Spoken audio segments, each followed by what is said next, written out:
So how painful was the process of breaking up with now the BTO involved?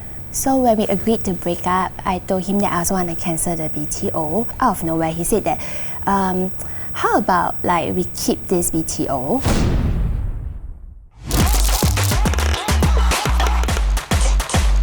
Hi, I'm JK.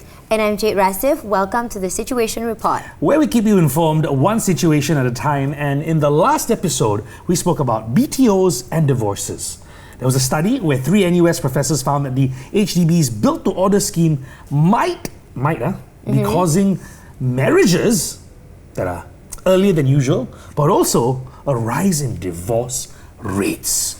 That's right, and the BTO might be a great option. You know, it sounds like a fairy tale. You're in love, you get affordable housing, but what happens when things don't go the way that you plan? So today we have someone with that very experience, Miss Catherine Lam. Welcome to the show. Hello. And we have so many questions for you. Yes. Thank you for opening your heart and your stories to us. So, Catherine, I understand that you were in your late 20s when you applied for BTO with your then partner. And tell us about how long you've known him, and then what was the process like, the timeline? We got together in 2017, and then we applied for our BTO in August 2020. At a point of time, we were both 27. So I thought it was the right time to apply for BTO, given that friends around us have started to move on to the next stage of life. Some already got a kid. So I was thinking to myself, BTO would take about 5 to 6 years for it to be ready. When we get our house, I will be ready 31 or 32. So at that point of time, I told him that there was going to be an August launch in Tampines, and there were about, I think, 1,000 over units in that sales launch. Luckily enough, we got quite a front numbers, like 200 plus out of 1,000 over units. Your first try? Very First lucky. try. What? If you are the one who brought it up, would you say like you, in that way, you were like proposing to him? Because that's how people propose, right, in Singapore. At that point of time, I don't think it was a proposal to him, because I thought like in Singaporean context, after BTO, the guy was still like do something Okay. just to like follow through the whole I should have proposed to her kind of storyline, right? Yeah. Did he end up doing something? No, we broke up before even that. Okay, so in the previous episode, the property agent said that a lot of times it's the financial constraints that causes the partners to break up, and then they let go. They might apply for a 5-room or 4-room and they should have applied for a 3-room. So was that one of the reasons for you forfeiting your BTO, or was it a different reason? No, financial constraint wasn't one of the reasons why we broke up. What caused differences between us was because of, I would say, the pandemic. It changes like lifestyle, like it amplifies the difference, even especially after when all the COVID lockdowns, all the rules loosen up. He sort of met this girl online that's playing Dota with him lah. Has he met her in person or only online? Yeah, they met in person after. So when you loosen up, when you can start doing friends gathering, right, in 4 or 8. So that's when he started to tell me like, hey, this Friday I want to meet my friend. Then at that point I still didn't know there's one of them is this girl lah. Okay. Then I'm gonna play mahjong with them. So I started to like say, hey, like we don't even meet on Friday nights now, and then on weekdays we are just work and go home. So the last straw for this relationship was when I caught him lying. So he actually went to a bar with this girl and all the friends, right?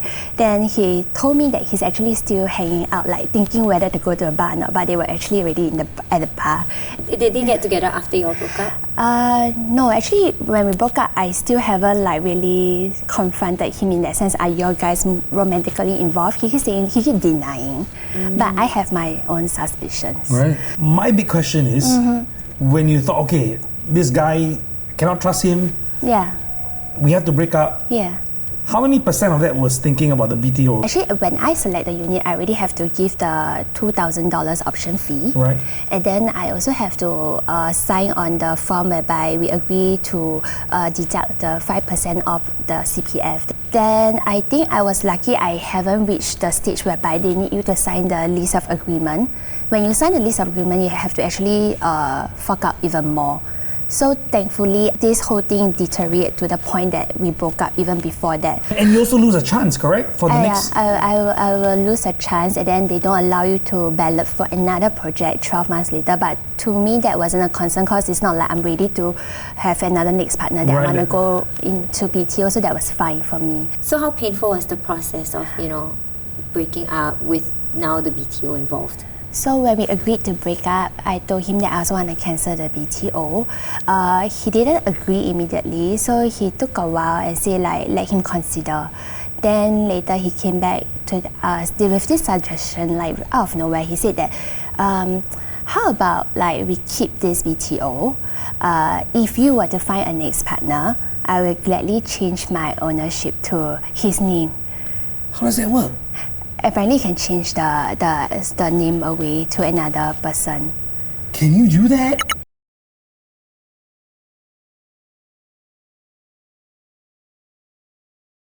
Actually, I didn't really go and read up on this because at that point of time, I just want to get him out and I just want to quickly end this thing. But he was the one who came back to me with this weird suggestion. So I at the point of time, I thought must have somebody either told him or he really went to read up. But I thought it's really odd because I didn't agree. I said no. I want no strings attached after we end this relationship. I don't want to be on this weird, amazing race with you to find the next partner. So can we ask about, if you know, but any other couples that in your life that's also going through or have gone through the same? I had my close friend that also forfeited her BTO just 1 year before me. And for hers, it's more of a worst case scenario because her partner wasn't earning much then. So he doesn't have much in his CPF either.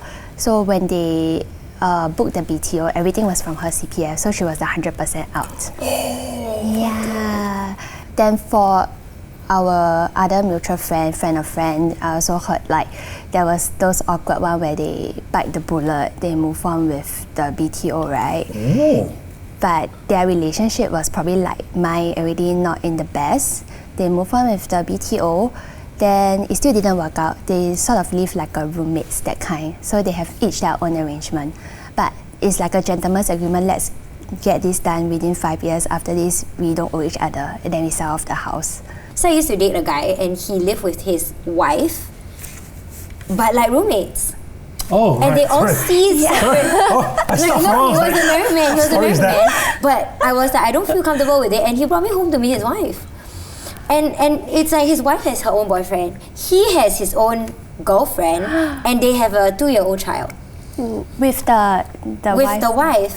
But I didn't understand why they wouldn't just sell the house. So in the end, I was like, this is kind of too weird for me. So they stayed together in that arrangement because of the flat profitential profits. I don't know why. Right. Maybe they were trying to avoid fees. Yeah. So it might not even be a profit thing. Right. Maybe it's okay, I don't wanna forfeit and pay things to the bank. Do you see yourself doing that? No way. Does this change your view about housing and marriage? It has to, right? Do you feel this BTO system might be a bit pressurizing for young couples? Definitely, because for me, if I don't have to wait that long for a BTO to be ready, like 5 to 6 years, I would have preferred that I only get a house with the one when we are both ready.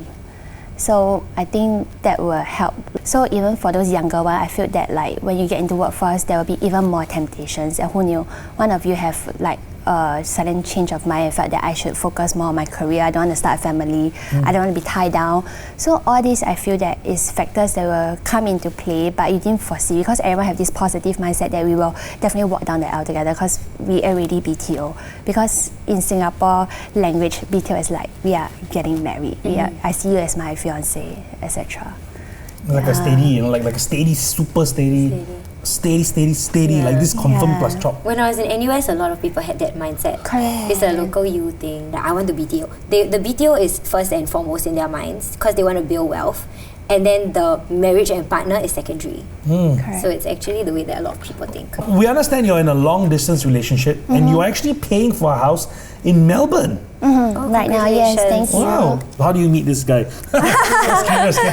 Oh, actually, my mom introduced this guy to me. He know my brother first. They have been friends for 10 years. He knows your brother. Yeah. Okay. So they are both in Australia. Do you see any similarities or differences in the BTO scheme in Singapore compared to buying that house in terms of Melbourne. affordability as well. Yeah. Because I'm a foreigner, Right. I can't.